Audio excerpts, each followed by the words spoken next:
I've got a Game Boy Color game here, Zelda Oracle of Seasons. This game has a problem. I'll throw it in a player and show you what I'm talking about. This Game Boy SP has an IPS display which makes the picture look pretty nice. I'll link the video above where I did that mod if you're interested in checking it out.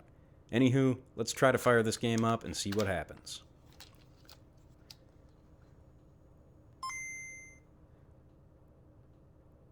And we're stuck on a blank screen. Maybe just flick it a couple times and try again.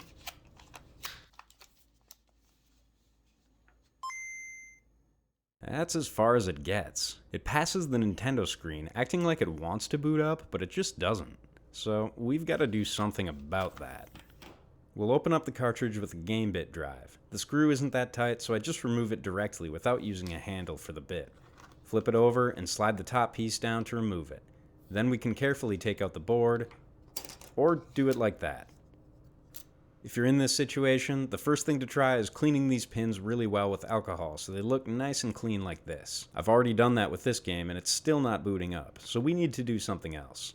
The solder joints on these components look pretty good, but the only thing I can think to try is to just reflow them all, since A, I don't want to spend a bunch of time looking for a bad connection with a meter, and B, getting it all done will only take a few minutes. So now I'm applying flux in preparation for reflowing these joints. I want to use the solder that's already there rather than adding any of my own. I'm reflowing the chip components first, and then I'll move to the larger ICs. I'm using a fairly small tip in my soldering iron and holding it at each location for about 1 second. What I'm looking for is a visual confirmation that the solder has liquefied and wetted both the sidewall of the chip and the pad it's sitting on before I remove the iron. After finishing up with the small chips, the process is the same on these larger ICs.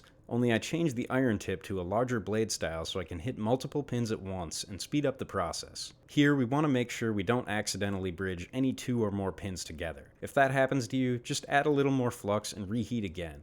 Now we'll just keep going until every pin has been reflowed.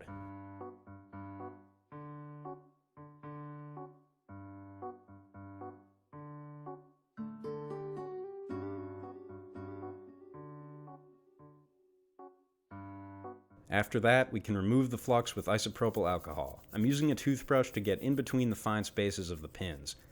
I follow this with canned air to blow off the dirty alcohol and help speed up the drying process. With the board now clean and looking good, we can put it all back together and see if what we did was good.